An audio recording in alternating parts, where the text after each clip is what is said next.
আমি গত 25 বছর একবারের জন্য জয় বাংলা বলি নাই। আজকে শপথ করে গেলাম মায়ের কবরে বাবার কবরে যে আজ থেকে আমি জয় বাংলা বলবো।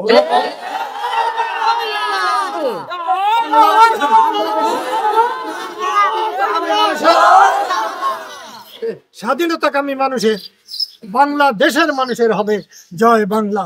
আজ থেকে 20 বছর আগে আমার মা আমাদের থেকে চলে গেছেন। মা যখন চলে যায় আমি চোখে অন্ধকার দেখতাম, সারা দুনিয়া আমার কাছে ফাঁকা মনে হয়েছে। এই 20 বছর কি করে বেঁচে আছি তাও ঠিক আমি জানি না। আমি এখানেই জন্মেছিলাম। এইখানে যে গাছটা আছে জাম গাছ, আরেকটা বড় জাম গাছ ছিল, তার পাশে আমার নারী পোতা হয়েছিল যাতে আমি ভালো হই। আমি ভালো হয়েছিলাম কিনা জানি না, কিন্তু মুক্তিযুদ্ধ আমাকে মানুষ করে দিয়েছে।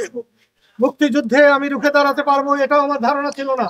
তখন আমাদের নেতা ছিলেন বড় ভাই লতিফ সিদ্দিকী, আমরা তার নেতৃত্বেই চলেছি। আল্লাহ আমাদেরকে জয় দিয়েছিলেন, বাংলাদেশ স্বাধীন হয়েছিল। আজকে এত দালান কোঠা, ঘর বাড়ি, রাস্তাঘাট, বাংলাদেশ স্বাধীন না হলে কিছুই হতো না। কিন্তু বড় দুর্ভাগ্যের বিষয়, আজ অনেকেই সেই স্বাধীনতাকে বড়ই করতে চায় না। 5ই জানুয়ারি, 5ই আগস্ট হাসিনা সরকারের পতন হয়েছে। কেউ কেউ মনে করতে চায় যে এটা স্বাধীনতার পতন হয়েছে।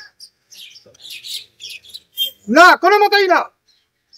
স্বাধীনতা না থাকলে আজকে যে নেতারা একটা বিপ্লব ঘটিয়েছে, আমি তাদের বিপ্লবের জন্য তাদেরকে সাধুবাদ জানাই। এবং তারা যদি ঠিকভাবে চলতে পারতেন তাহলে বহু বছর তাদেরকে মানুষ স্মরণ রাখত। কিন্তু তারা স্বাধীনতাকে প্রশ্নবিদ্ধ করে ফেলেছে। তারা বঙ্গবন্ধুকে মানে না, তারা জিয়াউর রহমানকে মানে না, তারা আমাদের কাউকেই মানে না। এটা ভালো কথা নয়। তোমরা আসছো আমার মায়ের মৃত্যুবার্ষিকীতে, এই জন্য আমার বুক ভরে গেছে। 71-এ বড় ভাই আমার পাশে ছিলেন, জয়ী হয়েছিলাম। 75-এ পাশে ছিলেন, জয়ী হয়েছিলাম। আজকে আবার আমার বড় ভাই পাশে আছে।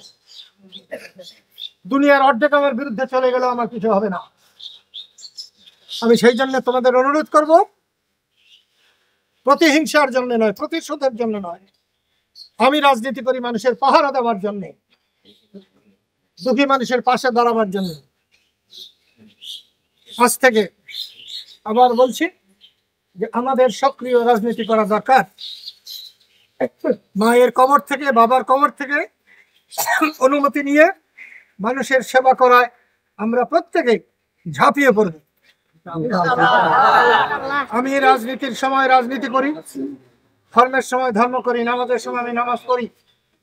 আমি একটাকে আরেকটার সঙ্গে কখনো জড়াই না। সেই জন্য আজকে আমি রাজনীতি কোনো কিছু বলতে চাই না। তারপরেও বলবো, গত 26শে মার্চ জাতীয় স্মৃতিসৌধে জয় বাংলা স্লোগান দেওয়ার জন্য কয়েকজনকে গ্রেপ্তার করা হয়েছে। আমি এর নিন্দা জানাই। স্বাধীন বাংলাদেশে জয় বাংলা ছিল মুক্তিযুদ্ধের স্লোগান। এটা কারো দলের নয়, কারো ব্যক্তির নয়, কোনো গোষ্ঠীর নয়। এটা মুক্তিযুদ্ধের স্লোগান, স্বাধীনতার স্লোগান। যতদিন বাংলাদেশ থাকবে ততদিন জয় বাংলা থাকবে। আমি গত 25 বছর একবারের জন্য জয় বাংলা বলি নাই। আজকে শপথ করে গেলাম মায়ের কবরে বাবার কবরে যে আজ থেকে আমি জয় বাংলা বলবো।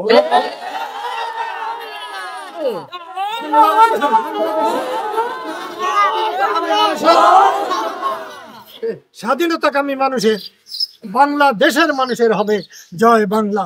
আল্লাহ আমাদের সবাইকে তার পবিত্র আরশের ছায়াতলে রাখুন। ধন্যবাদ। জয় বাংলা।